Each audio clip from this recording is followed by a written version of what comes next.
Hey everyone, welcome to another episode of Not The Bandits Show. Been a very long time since I've done one of these, so it feels. But this week, I'm talking about the MVP of this year. And I know what you're thinking, we're only in week 3, you can't decide on these things so early. But when you think about it, this has already become a 3-horse race. These 3 people that I'm going to highlight in this episode are just running away with it.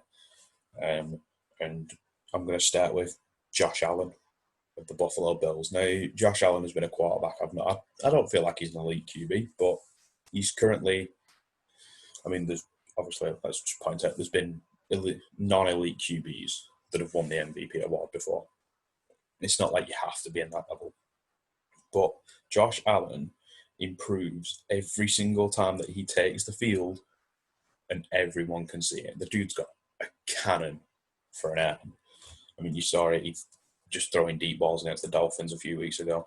And I think this is where that Stephon Diggs trade has come in so well. You know, someone who is a really good deep threat and a really good number one wide receiver, something that I think Josh Allen was missing in his first 2 years. But let's put it this way, that Josh Allen has thrown 10 touchdown passes in the first 3 weeks. You know, absolutely brilliant. But he's also thrown for over 1,000 yards in 3 weeks. He's on for a fantastic season.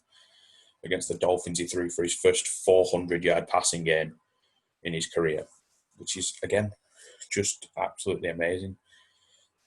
He has a great completion percentage at 71%.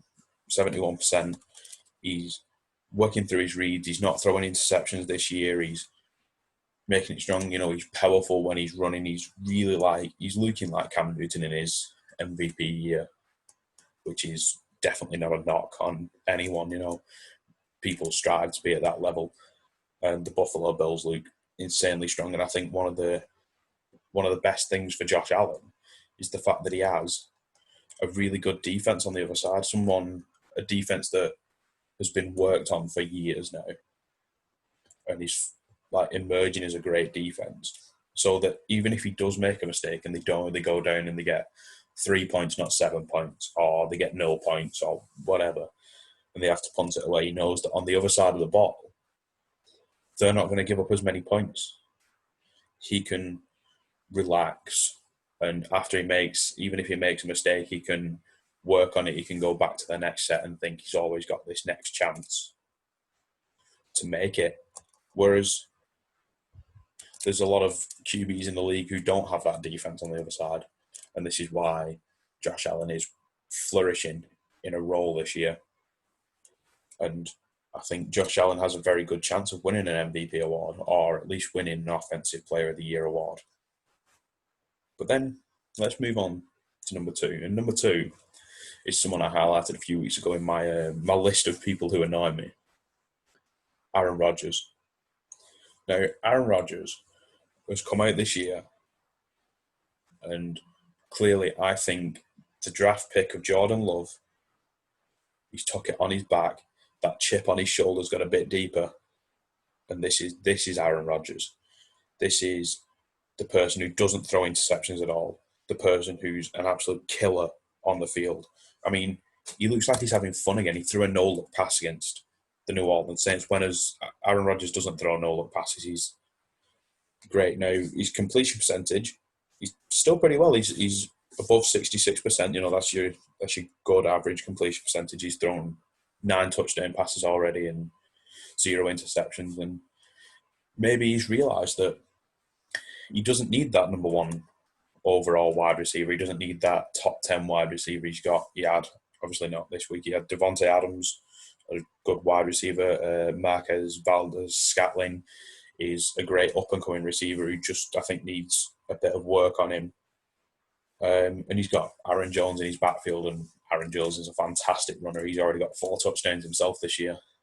And Aaron Rodgers sits behind a good O-line and chooses his moments well. And this year, this is top-level Aaron Rodgers so far. Now, this could all change in the next few weeks for Aaron Rodgers. I feel like Aaron Rodgers is the only unstable choice out of these 3.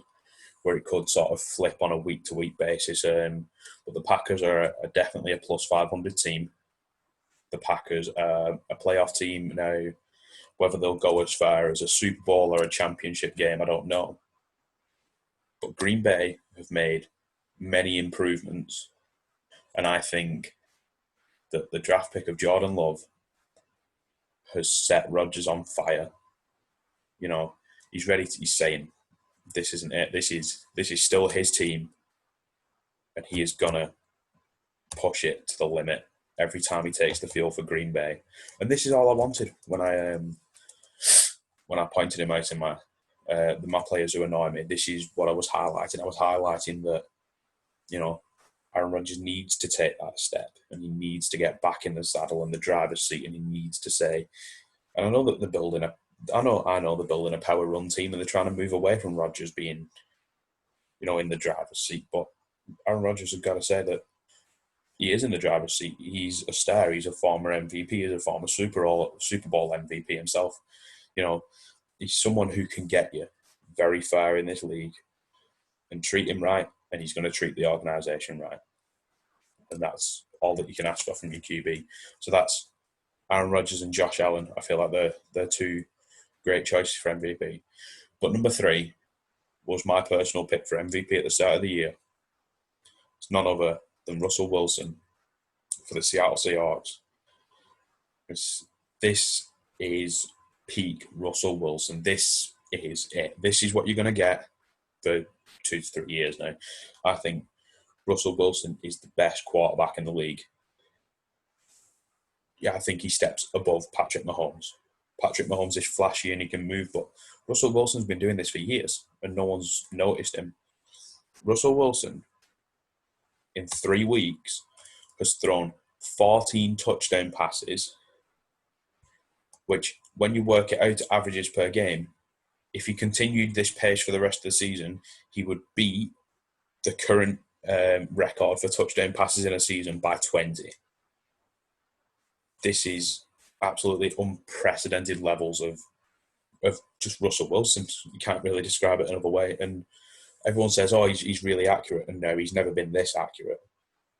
Russell Wilson has completed 76.7% of his passes. I mean, going into this week, before the game against the Cowboys, he'd completed around 80% of his passes, which is mind-boggling for a QB to do. But one thing that I think amazes me is that Russell Wilson is doing this with a bad O-line. This is probably the worst O-line that Russell Wilson's had in his career. And on the defensive side, he's not got a great defense. He's got Jamal Adams and Bobby Wagner, and they're going to shut down the pass, but they've got no pass rush. They're not. This is why people like Dak Prescott can go to Seattle and throw for 475 yards or whatever he did this week. This is why you can do that, because they've not got the best defense. But Russell Wilson, he's taking the team on his back and winning games on his own. And he's currently won 2-3 games on his own now. This is Russell Wilson's peak, and all you can do is sit back and watch. Russell Wilson, I believe that Russell Wilson will be the MVP. I believe he deserves the MVP. But this is your 3-horse race. Allen, Rodgers, Wilson are your 3 candidates for MVP already, and I don't see anyone getting close. Now, you can talk about Patrick Mahomes all you want, but Patrick Mahomes has already had a weak performance. You can talk about Lamar Jackson, but he's not as spectacular as he was last year. This is the time to look elsewhere. It doesn't have to be, your teams like Baltimore or your Kansas Cities. These two don't have to win the MVP every year.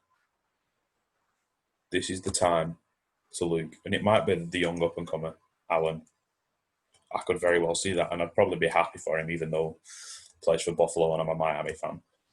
And it could be Rodgers, and this would be Rodgers' return to form and an MVP.